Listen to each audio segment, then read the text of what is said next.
زبیری صاحب، محترم نعیم قریشی صاحب، سندھ بار کونسل کے ممبر، ریاض افندی صاحب، مائی فرینڈ، وکلا برادری کے نمائندگان، خواتین و حضرات، السلام علیکم۔ ایک بڑی میرے لیے باعث عزت کیفیت ہے کہ میں آپ لوگوں کے سامنے اپنی کچھ باتیں رکھنا چاہتا ہوں، اور بڑا اہم موڑ ہے، جیسے عابد زبیری صاحب نے یہ بات کہی ہے کہ پاکستان کے لیے بڑا اہم موڑ ہے، اور مجھے یاد نہیں پڑتا کہ پاکستان کے لیے میری زندگی میں کتنے اہم موڑ آئے ہیں، ان گنت اہم موڑ آئے ہیں۔ ہمیشہ میں پریشان رہا ہوں، ہمیشہ یہ محسوس کرتا تھا کہ دس از اے ڈو اور ڈائی سچویشن فار دا کنٹری، اور میں وکلا کو خراج تحسین پیش کرتا ہوں کہ جناب پاکستان کے فاؤنڈر ہی بھی وکیل تھے، اور جتنی مہارت کے ساتھ انہوں نے ایک پولیٹیکل موومنٹ اور ایک لیگل موومنٹ اور ایک آئیڈیالوجیکل موومنٹ لے کر چلے، تو وہ from the jazz of discrimination and defeat انہوں نے ایک وکٹری نکالی جس کے اندر ہم اور آپ موجود ہیں۔ یہ دوسری بات ہے کہ پاکستان ہمارا آدھا رہ گیا، اس کی وجوہات بھی الگ ہیں، مگر میں سمجھتا ہوں کہ میرے لیے زندگی میں ہمیشہ ایک اپریسیشن رہا وکلا کے لیے۔ میں ایڈمائر کرتا تھا وکلا کو، بڑے بڑے جائنٹس میں نے دیکھے اپنی زندگی میں، کچھ کا نام بھی لوں گا، اور میں کیونکہ یہ وہ چیز تھی جس کے اندر انٹلیکچوئل ایکسرسائز ہوتی ہے، دماغ کی ایکسرسائز ہوتی ہے، آرگومنٹس ہوتے ہیں، ماضی کی کیفیات دیکھی جاتی ہیں، اور انسان کے جذبات کے ساتھ بھی اس کو ملا کر سامنے انصاف کی تلاش میں رکھا جاتا ہے۔ جو جذبات سے ہٹ کر انصاف ہے اس کو بھی دیکھا جاتا ہے کہ کہاں جذبات کی وجہ سے کیا کام ہوئے۔ تو جب پاکستان تحریک انصاف بنی تو ہمارا 2-3 دن کا، ایک تو پہلے کانسٹیٹیوشن کی، پاکستان تحریک انصاف کی کانسٹیٹیوشن کی کمیٹی بنی، کچھ اس کے اندر ڈائریکشن، ہم جو لوگ تھے جو آئیڈیالوجیکل محنت کرتے تھے تو اپنے اعتبار سے ہم نے بہت سارے ڈائریکشنز اس میں لکھے۔ لیفٹ کے ریپریزنٹیشن بھی تھی، سیکولر ریپریزنٹیشن بھی تھی، اسلامک ریپریزنٹیشن بھی تھی، اور سب کے ساتھ مل بیٹھ کر وہ آئین تشکیل دیا جو 97 میں پہلا آئین پی ٹی آئی کا تھا۔ اس کے بعد ایک ریٹریٹ ہوئی جس کے اندر وہ ویژن لکھا گیا کہ جی تحریک انصاف چاہتی کیا ہے، اور وہ 4 الفاظ پر مبنی ویژن تھا: we want Pakistan to be a modern Islamic welfare state. اور ان 4 الفاظ کی ہم نے وضاحت بھی کی ہے۔ ہم نے پاکستان کی وضاحت کی کہ جس راستے سے آیا ہے، ہم نے ماڈرن کی وضاحت کی کہ دنیا کے اندر جو ترقی ہے وہ بغیر ماڈرنٹی اور علم کے نہیں ہے، اور مسلمانان ہندوستان کے لیے وہ سر سید احمد خان کے ویژن سے شروع ہوا کہ مسٹ ایکسیپٹ نالج، چاہے وہ انگریزی زبان میں ہو، اور ان کا ایک سٹرگل رہا 1858 کے جہاد آزادی کے بعد سے۔ تو وہ ماڈرنٹی ایک ضروری کیفیت ہے جس کے اندر آج بھی ہم فیل ہو جاتے ہیں۔ ذرا سا آپ دیکھیے، اگر ہماری سمجھ میں یوٹیوب نہیں آیا تو عدالتوں نے 4 سال کے لیے یوٹیوب بند کر دیا۔ سمجھ میں آنے والی بات نہیں ہے۔ یہ بالکل ایسے ہی ہے کہ جی لاؤڈ سپیکر بین کر دو، یہ بالکل ایسے ہی ہے۔ میں اپنے والد صاحب کا ماشاءاللہ بڑے باعلم شخصیت تھے، مگر جب ٹیلی ویژن ہمارے گھر میں تھا، میری شادی کے بعد کی بات کر رہا ہوں، تو انہوں نے کہا بیٹا اس کے اندر تو بڑے خراب ڈرامے آتے ہیں، اس کو تو بند کر دو۔ تو ہم نے ایکچولی 2 سال بند کر دیا۔ اچھا، پھر ضیاء الحق صاحب نے جب ٹیک اوور کیا تو بیچارے وہ ضیاء الحق صاحب نے پتہ چلا کہ اتنے بجے تقریر ہوگی، تو اب والد صاحب، اچھا ہم نے کیا کیا، میاں بیوی نے چپکے سے ایک چھوٹا سا ٹی وی اپنے کمرے میں رکھ لیا۔ ان کو نہیں بتایا، کیونکہ بزرگوں کا اس زمانے میں یہ کیفیت تھی کہ یار پتہ چلے گا تو بڑی ڈانٹ پڑے گی۔ تو جب وہ پتہ چلا کہ ضیاء الحق صاحب تقریر کرنے والے ہیں تو وہ ہمارے گھر میں ٹہل رہے تھے اور پریشان تھے کہ میں تقریر کیسے سنوں گا۔ تو میں نے ان سے کہا ابا جی وہ میرے کمرے میں ٹی وی ہے، اگر آپ اجازت دیں تو وہ میں باہر لے آؤں۔ تو میں آپ سے یہ کہہ رہا ہوں کہ یہ کیفیت جو گٹ ریاکشن ہوتا ہے کہ بند کرو، ویکیپیڈیا بند کیا ابھی، آپ کو یاد ہے نا، ابھی پچھلے 2-3 ہفتے کے لیے ویکیپیڈیا بھی بند کر ہم نے دیکھا۔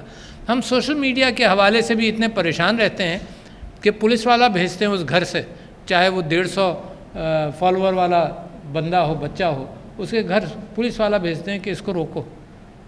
جو انٹلیکچوئل مقام تھا مسلمانوں کا ٹو ایڈریس تھنگز انٹلیکچولی، وہ پیچھے رہ گیا۔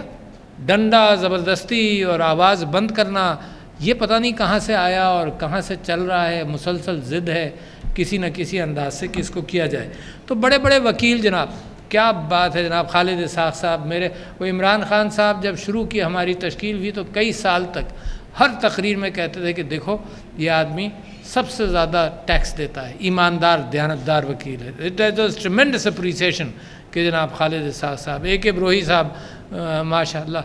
میں ایک دن جسٹس نعیم الدین صاحب کی عدالت میں بیٹھا ہوا تھا، میرے والد صاحب کا مقدمہ تھا، تو میں کبھی کبھی عدالت میں آپ کو ایک چیز پڑھ رہے ہوتے ہیں نا تو کسی چیز کے اندر رکھ لیتے ہیں، اور میں بیک بینچر کیونکہ مقدمہ تو اور بہت ساری پیشیاں ہو رہی تھیں، تو اس کے اندر ایک ایک کتاب تھی اسلام کے اوپر، تو وہ ایک سویڈش کنورٹ تھا، اس کی لکھی ہوئی تھی، نام بھول رہا ہوں. خیر، تو وہ بروہی صاحب جب چائے کا وقفہ ہوا تو وہ کتاب میں پڑھ رہا تھا، تو بروہی صاحب وہاں سے گزرے تو کہنے لگے تم جانتے ہو کون ہے؟ تو میں کہا نہیں میں جانتا نہیں ہوں، میں پڑھ رہا ہوں. تو سویڈش نیو کنورٹ تھا. تو بروہی صاحب نے اپنی جیب میں سے ایک سیلوفین ہوتا تھا رنکل سا، اس کے اندر تصویر تھی اس آدمی کی. کہنے لگے یہ میرا پیر ہے. تو مجھے ایسے ایسے اچھے واقعات جناب بڑے وکیلوں کے یاد ہیں، اور میں سمجھتا ہوں کہ جو مکمل انصاف کی کیفیت ہے اس کی موریلٹی کے اندر مذہب ضرور آتا ہے. مذہب کے بغیر موریلٹی نہیں رہتی. یعنی جہاں بھی کہیں ہو تو انصاف کا تلاش کرنا چاہیے، ضروری ہے.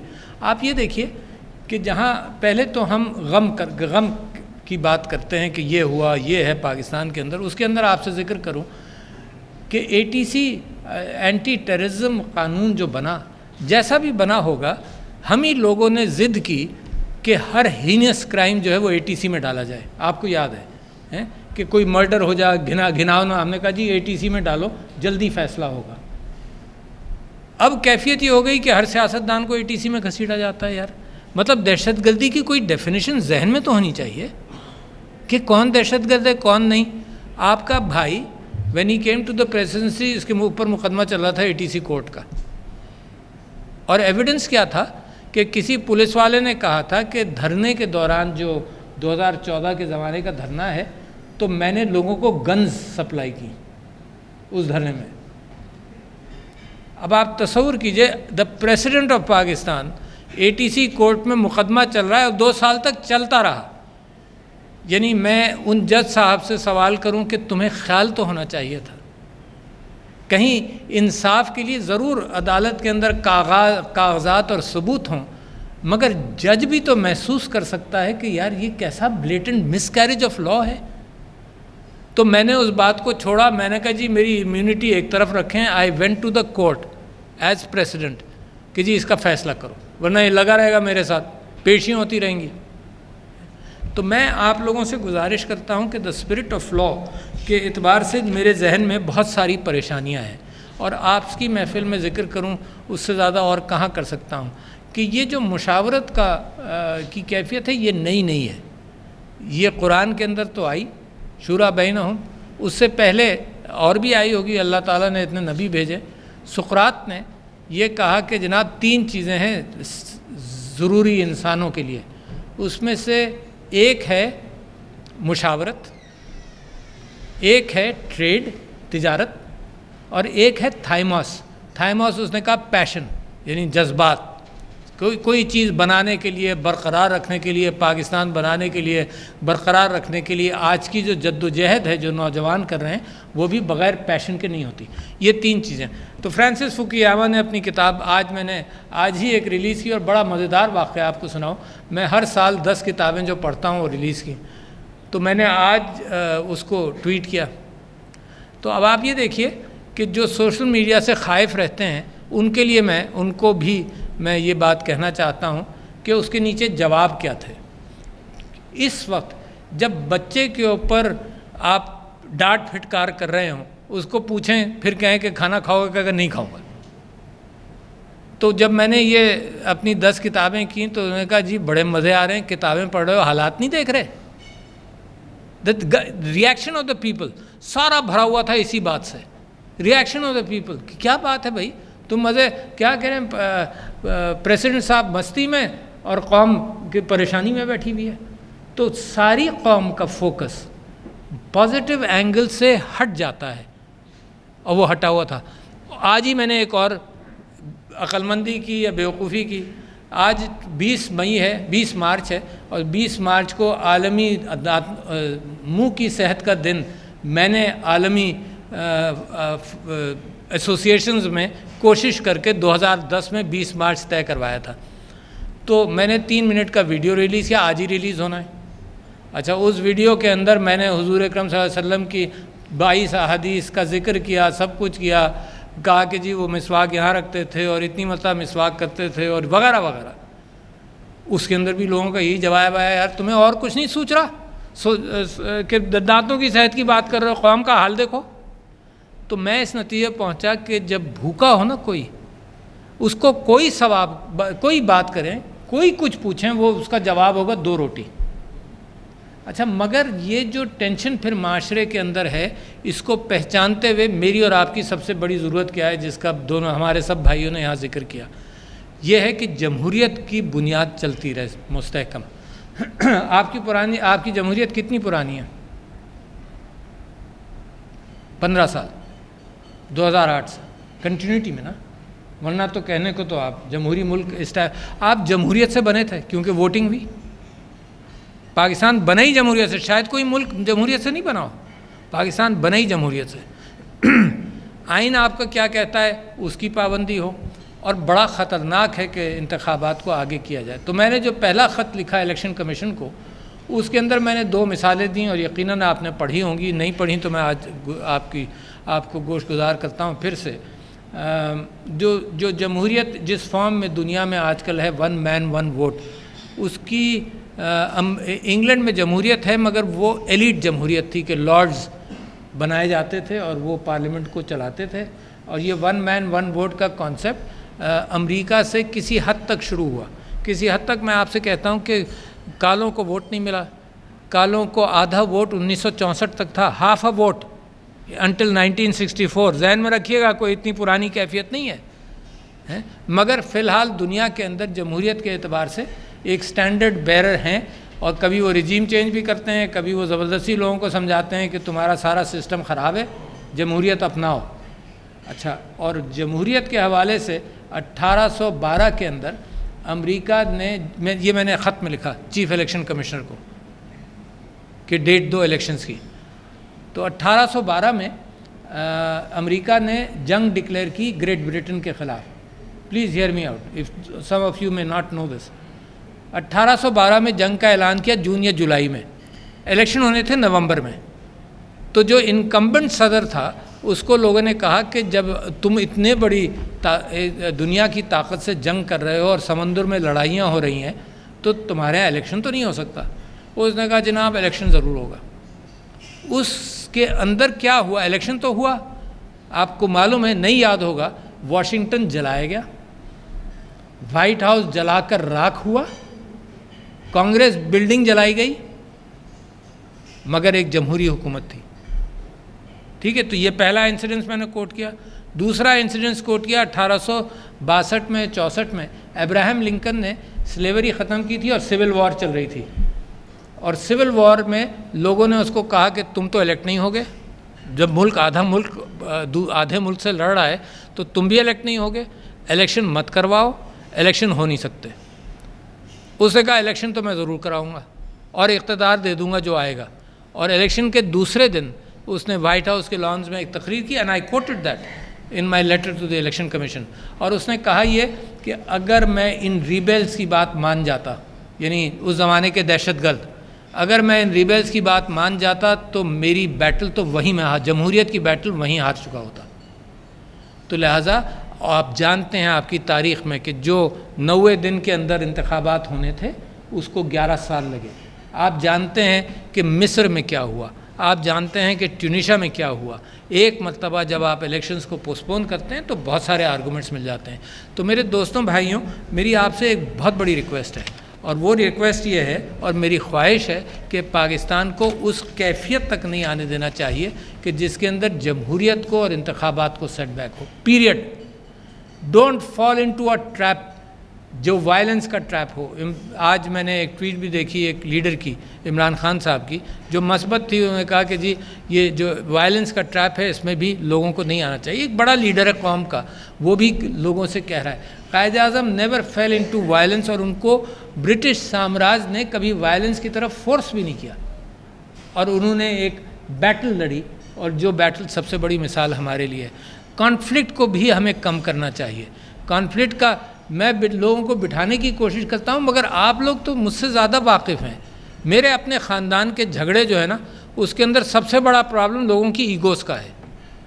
آئی ایم ٹیلنگ یو کہ ان some issues in my family 20-30 سال کے بعد بھی میں لوگوں کو بٹھا نہیں پاتا ہوں. اس نے یہ کہا تھا، اس نے یہ کہا تھا، اس نے یہ کہا تھا، اور ریالٹی جو ہے اس سے معاملہ دور ہو جاتا ہے. تو یہی چیز آج بھی میں فیس کر رہا ہوں کہ جب لوگوں کو بٹھانے کی بات کرتا ہوں تو لوگ کسی نہ کسی پیریفرل ان امپورٹنٹ چیز کو اہمیت دیتے ہوئے امپورٹنٹ چیز سے گریز کر جاتے ہیں. اور میں کہتا ہوں پرائرٹیز کیا ہوتی ہیں؟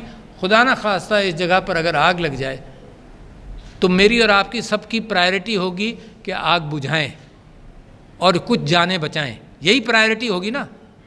اس وقت میں اور آپ یہ کہیں کہ نہیں جی میں تو وکیل ہوں، میرا تو سیاست سے تعلق نہیں، خدا حافظ میں جا رہا ہوں باہر، تو دس ول بی ویری ارسپانسبل. تو اس زمانے میں اگر کوئی شخص یہ کہتا ہے کہ میرا سیاست سے تعلق نہیں، I am not propagating a party. میں ہر جمہوری پارٹی اور ہر سیاسی پارٹی کے لیے میں یہاں مقدمہ لڑنا چاہتا ہوں کہ کوئی شخص اس وقت جب نیا ڈوب رہی ہو، کشتی ڈوب رہی ہو، تو لوگوں کا ایک آدمی کا کام ہے کہ پانی کشتی میں سے باہر نکالیں. Don't get distracted, remain peaceful, don't give an argument to anti democratic forces. لوگ بڑا یہ کیفیات تیار کرتے ہیں، یہ اس کے اندر ماحول بن جاتا ہے. سازش ہو یا نہ ہو، بین الاقوامی سازشیں موجود ہوتی ہیں. بیرونی ہمارا دشمن جو کلیم کرتا ہے کہ وہ ہمارا دشمن ہے، اس کا کام یہ چلتا ہے کہ کوئی حادثہ کرا دے، کہیں کوئی کیفیت کرا دے. آپ کو بے نظیر بھٹو کی شہادت یاد ہوگی، ہاں، جو ریاکشن ہوا اس نے تقریباً ملک کو، اگر یہ نہیں کہا جاتا کہ پاکستان کھپے، ملک اس وقت بڑی کرائسس میں تھا. تو دوسرا ہوتا یہ ہے کہ جب گھر کے اندر لوگ لڑ رہے ہو نا، تو پڑوس سے باہر سے بھی پتھر آتا ہے نا، تو لوگ کہتے ہیں اس نے مارا، گھر کے اندر بلیم کرتے ہیں. وہ یہ نہیں احساس ہوتا ان کو کہ یہ باہر سے سازش ہوئی ہے. تو میرے دوستوں بھائیوں، ایک تو یہ پرائرٹی. دوسری میں آپ سے یہ کہہ رہا ہوں کہ آپ نے ذکر کیا آڈیوز اور ویڈیوز کا، میں بھی پریشان ہوں. اچھا، یہ تو اب کیفیت ہے جس میں ہم سب پریشان ہیں، مگر اسمبلی میں 2020 میں 21 میں یا 21-22 میں نے جو تقریریں کی اس کے اندر میں نے آڈیو کی مثال دی، اور میں نے یہ کہا کہ یہ اتنی خراب چیز ہے. اور میں زندگی میں اگر مجھے کسی نے کہا ہے کہ ڈاکٹر صاحب آپ کے لیے فلانا آدمی یہ کہہ رہا تھا، میں نے ریکارڈ کر لی، میں نے سنی نہیں. مجھے حضرت عمر کا وہ واقعہ یاد ہے، میں بار بار کوٹ کرتا ہوں، کہ جس کے اندر حضرت عمر بڑے اسٹرکٹ تھے in the implementation of the law. اور حضور اکرم کے صحابیوں کے اندر بھی میرے نبی صلی اللہ علیہ وسلم نے پرسنالٹیز کے اعتبار سے ڈفرینشیٹ بھی کیا کہ یہ سخت ہے، یہ نرم دل ہے، یہ بہت حیا والا ہے نا. Because we are different personalities, ہم ایک تو ہے نہیں، سب ایک سے نہیں ہوتے. تو حضرت Umar was very harsh on violation of the laws. تو وہ رات کو جب گشت کر رہے تھے تو کہیں کسی گھر سے آواز آئی، تو انہوں نے چڑھ کر اندر جھانکا، تو وہاں شراب بین ہو چکی تھی، تو لوگ شراب پیتے ہوئے ان کو نظر آئے. تو ان کے ساتھ جو صحابی تھے انہوں نے کہا کہ جی اب موقع مل گیا، آپ خلیفہ ہیں، آپ کل سزا دیجئے. اور انہوں نے کہا کہ نہیں، مجھے تو اس اللہ کا خوف ہے کہ میں نے کسی کی پرائیویسی کو انویڈ کیا. اور یہی قانون آپ کے یہاں بھی وہی اسی روٹ سے چلتا ہے اور آنا چاہیے. تو میں نے سب لوگوں کو یہ کہا کہ دیکھو، اور پارلیمنٹ میں مثال دی اور آپ کے سامنے رکھتا ہوں. پارلیمنٹ میں نے کہا کہ کوئی واقعہ ہوا جس میں کوئی عورت شامل تھی مثال کے طور پر، اس کا میں ذکر اپنے دوستوں سے کروں گا، جس زبان میں دوستوں سے کروں گا. میری ماں سے اس کا ڈسکشن جب میں کروں گا تو وہ بالکل ہی ڈیفرنٹ ہوگا. اور کتنی میرے ساتھ زیادتی ہو کہ میرے دوستوں کا ڈسکشن جس کے اندر گالی بھی ہو سکتی ہے، ریش الفاظ بھی ہو سکتے ہیں، کیجول آبزرویشنز بھی ہو سکتی ہیں، وہ میری ماں کو سنا دیا جائے. تو نو بڈی ہیز اے رائٹ. میری جو گفتگو ریاض افندی کے ساتھ ہو کسی کو رائٹ نہیں ہے وہ سنے. میری جو گفتگو میری بیوی کے ساتھ ہو کسی کو رائٹ نہیں ہے سننے کا. بھائی there is a history between me and my wife کہ جو بات میں کہتا ہوں اس کا کانٹیکس پتہ نہیں کہاں ہوگا. آؤٹ آف کانٹیکس کہ نماز کے پاس مت جاؤ کاما اگر تم نشے میں ہو. تو اگر آپ ایک حصہ نکال لیجئے وہ آؤٹ آف کانٹیکس. یہ تو ساری پچھلے 1400 سال سے قرآن کے اندر یہی کرتے ہیں لوگ جو قرآن کے حوالے سے مس کوٹ کرتے ہیں. They take it out of context یا واقعات اسلام کے وہ آؤٹ آف کانٹیکس لے جا کر لوگوں کو دکھاتے ہیں. اور ہمارے ہاں یہی ایک بازار کرم ہے. اچھا جی میں نے کہا میری کوئی آڈیو نکلی, میں تو بات ہی نہیں کرتا ہوں آڈیو پر, نہ یہ بحث کرتا ہوں جینوئن ہے نان جینوئن. میں کہتا ہوں کسی کو حق ہی نہیں کوئی بات کرنے کا اس میں.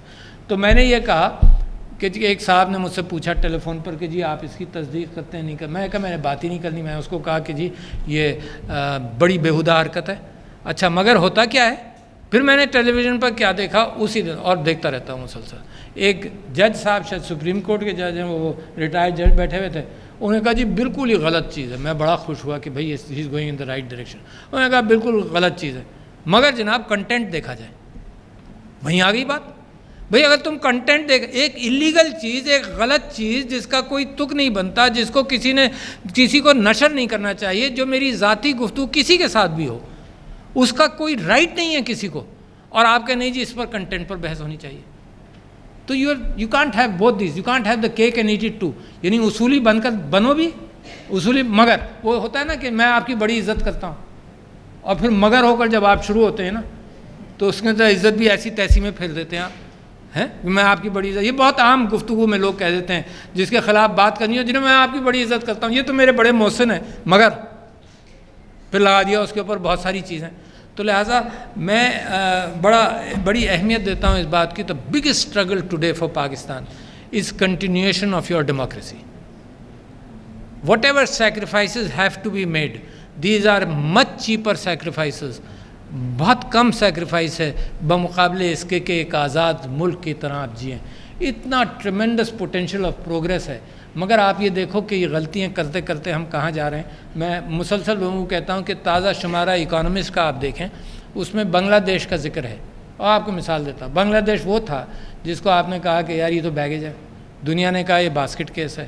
اس کے اندر ٹوڈے وین پریزنگ بنگلہ دیش, there are 9 articles in current Economist which are praising India and people of Indian origin like Rishi Sunak etc. etc. World Bank president, کوئی نام نہیں یاد آ رہا وہ, ہاں ورلڈ بینک پریسیڈنٹ ہے, اور بہت سارے. 9 articles praising India and Indian origin people, 1 article praising Bangladesh and pointing to the problems. اس بنگلہ دیش میں پاکستان کا نام ہے. اچھا بنگلہ دیش کی پہلے تعریف کی ہے, اور دیکھیے نا یہ میرے لیے اور آپ کے لیے سوچنے کی بات ہے. اس بنگلہ دیش کی تعریف کی جس کا G D P per capita G D P is bigger than India. یہ میں نے پہلی مرتبہ پڑھا, shocking for me. Per capita G D P ان کا انڈیا سے زیادہ ہے, اور آپ ایک ہی قوم تھے. اور جس 71 میں جہاں بنگلہ دیش تھا اور جہاں آپ تھے, آپ کو معلوم, مجھے کچھ آرگومنٹ کرنے کی ضرورت نہیں ہے. اس کے اندر ذکر کیا تھا, پاکستان کا جو ذکر آیا, ایک ہی ذکر آیا اس سارے شمارے کے اندر, اور وہ یہ تھا کہ جی پاکستان کے آپ بنگلہ دیش کے ساتھ کمپیریزن کریں, mortality, new natal mortality, maternal mortality, تو آپ کا یہ مقام ہے. جینڈر ڈسپیرٹی میں یہ مقام ہے. ہر چیز میں جو ظلم کیا, اب وہ نکل آتا ہے کہ ظلم کیا یا نہیں کیا, کیا ہوا, میوچل تھا. جو ظلم کیا پاکستان نے 71 میں, اس کے باوجود بنگلہ دیش کہاں سے کہاں پہنچ گیا. تو لہٰذا میرا آپ لوگوں سے وہ ہوپ ہے, وہ ہوپ ہے, کیونکہ وکلا برادری نے ایک بہت بڑا جو ریسٹوریشن آف جوڈیشری کا موومنٹ چلایا. اس کے اثرات پھر ارتقائی اعتبار سے جو بھی ہوئے, مگر اس وقت مینٹیننس آف ڈیموکریسی کے اندر ٹریمنڈس لوڈ. ہر معاملہ اس وقت عدالت کے پاس جاتا ہے. ابھی میں کہیں تقریر کر رہا تھا تو وہاں امین الحق صاحب بھی تھے, اور انہوں نے بھی تقریر کی, تو آئی ٹی کا محفل تھی. تو میں نے ان سے کہا کتنے افسوس کی بات ہے, حقیقت نہیں ہے, میں نے صرف مثال دی, کتنے افسوس کی بات ہے کہ میرے اور امین الحق صاحب کے ڈفرینسز جو ہیں وہ میں عدالت میں لے جاؤں. وائی کانٹ وی سٹ اینڈ ٹاک. کیا چیز روکتی ہے جو آپ کے ملک سے زیادہ قیمتی ہے؟ کیا چیز روکتی ہے کہ جب ملک کو آگ لگی ہو اور آپس میں بات کر کے آپ نتیجے پر نہیں پہنچے؟ تو لہٰذا چرچل صاحب کا وہ سٹیٹمنٹ ہے بڑا مشہور کہ جی اگر ہماری عدالتیں کام کر رہی ہیں نا تو انگلینڈ کو کوئی خطرہ نہیں. اسی حوالے سے میری بڑی امید ہے کہ کانسٹیٹیوشنلزم، اور میری بڑی خواہش تھی کہ آپ سب لوگوں سے ملاقات ہو. ریاض افندی صاحب کا شکریہ کہ یہ موقع فراہم کیا، مگر میں آپ لوگوں کو زیادہ سننا چاہتا تھا. وہ اتفاق ہے آج کل کی روٹین یہی ہے کہ وہ سب کی تقریریں اختصار کے ساتھ آ جاتی ہیں اور مجھے موقع مل جاتا ہے لمبی بات کرنے کا. مگر میں آپ لوگوں کو سننا چاہتا ہوں اور آپ لوگوں سے یہ بھی حاصل کرنا چاہتا ہوں کہ اس وقت کو سوچو. اس وقت سینہ کوبی اور غم اپنی جگہ پر، مگر کہ کیسے اس کو کریں. پولرائزیشن کو کم کریں، انسٹیٹیوشنل پولرائزیشن کو کم کریں. There are insecurities with everybody کہ اس نے یہ کہا، اس نے یہ کہا، یہ سازش کر رہا ہے. ایسے بڑے بڑے الزامات اس وقت چل رہے ہیں کہ سیاسی جماعتوں کو دہشت گرد کہا جا رہا ہے، اور جب ایکسٹریم الفاظ چپکائے جاتے ہیں تو نتیجہ پھر ایکسٹریم ہوتا ہے. آپ کو معلوم ہے کہ سارے مسلمانوں کی آزادی کے موومنٹس 9/11 کے بعد سب کے اوپر بے انتہا پریشر آ گیا، کیونکہ کچھ لوگوں نے، اسرائیل کی زائنسٹ گورنمنٹ نے الزام دہشت گردی کا ہر طرف اتنا لگایا کہ کشمیر بھی اس کا شکار ہو گیا، کشمیر کا موومنٹ شکار ہو گیا، فلسطین کا موومنٹ اس کا شکار ہو گیا. تو لہٰذا اس وقت یہ جو اصطلاحیں پاکستان کے اندر استعمال ہو رہی ہیں وہ ایسے لوگوں کی کوشش ہے کہ آپس میں انتشار بڑھ جائے. تو میرا اور آپ کا کام ہے کہ انتشار کم کریں، انسٹیٹیوشنز کے درمیان پولرائزیشن ہے اس کو کم کریں، سپریم کورٹ اور عدالت کے فیصلوں کو اہمیت دیں، کیونکہ یہی وہ کیفیت ہے جس کے اندر ہر چیز کو کمزور کیا جائے. ایک پکا ریاکشن ہے لوگوں کا، سب ایسے ہیں، نہیں سب ایسے نہیں ہیں. یعنی ٹیلی ویژن پر آپ جائے ہر ایک کو سنیں جی اس پارٹی کے زمانے میں بھی یہی ہوتا تھا، اس میں بھی یہی ہوتا تھا. جناب قتل تو وہ کسی نے اسٹیون پنکر نے کتاب لکھی، جب میں یہ کہتا تھا کہ یار اس زمانے میں لوگ بڑے مارے جاتے ہیں تو کسی نے کہا اس کی کتاب پڑھو. اس نے کہا جناب 1/4 جب انسانیت بنی نا تو 1/4 آف دی فیملی واز ڈیسیمیٹڈ. اچھا اس کا آرگومنٹ کیا تھا؟ حضرت آدم، بی بی حوا، حابیل اور قابیل میں سے ایک مارا گیا. تو اس نے کہا 25% of human kind was killed from that day onwards. تو لہٰذا یہ کہنا کہ ہر جگہ ایک ہی کیفیت ہے، یہ ساری جماعتیں ایک سی ہیں، سب لوگ ایک سے ہیں، یہ بڑا غلط ہے. جب ہم بات کرتے ہیں کہ ہمارے ہاں کرپشن ہے تو لوگ کہتے ہیں جی امریکہ میں بھی کرپشن ہے، مگر فیصلہ یہ ہوتا ہے کہ یار وہاں کم ہے یہاں زیادہ ہے. مثال کے طور پر یہ جماعت اس چیزوں میں کم رہی، یہ زیادہ رہی، مگر اس وقت کیفیت ٹی وی کی اور سب کی یہی ہے کہ تم سب ایک سے ہو، ایک ہی رنگ میں اچھے برے کو پینٹ کر دیا جائے تاکہ قوم ہر جماعت سے بھی نا امید ہو اور اپنے آپ سے بھی نا امید ہو. تو جناب خواتین و حضرات، what a pleasure to see all of you. جانے پہچانے فیسز بھی ہیں. یہ مجھ سے ملاقات نہیں ہوئی تھی عابد زبیری صاحب کی بہت دنوں سے، پتہ نہیں ان کو ریکویسٹ پہنچی نہیں پہنچی. میں نے کسی کے ذریعے کہا کہ جب اسلام آباد آؤ تو مجھ سے بھی مل لینا، نہیں پہنچی نا، تو چلو اب پبلکلی کہہ رہا ہوں بتاؤں گا کس کو میں نے کہا تھا. تو لہٰذا آپ سب لوگوں کا بے انتہا شکریہ جناب. السلام علیکم.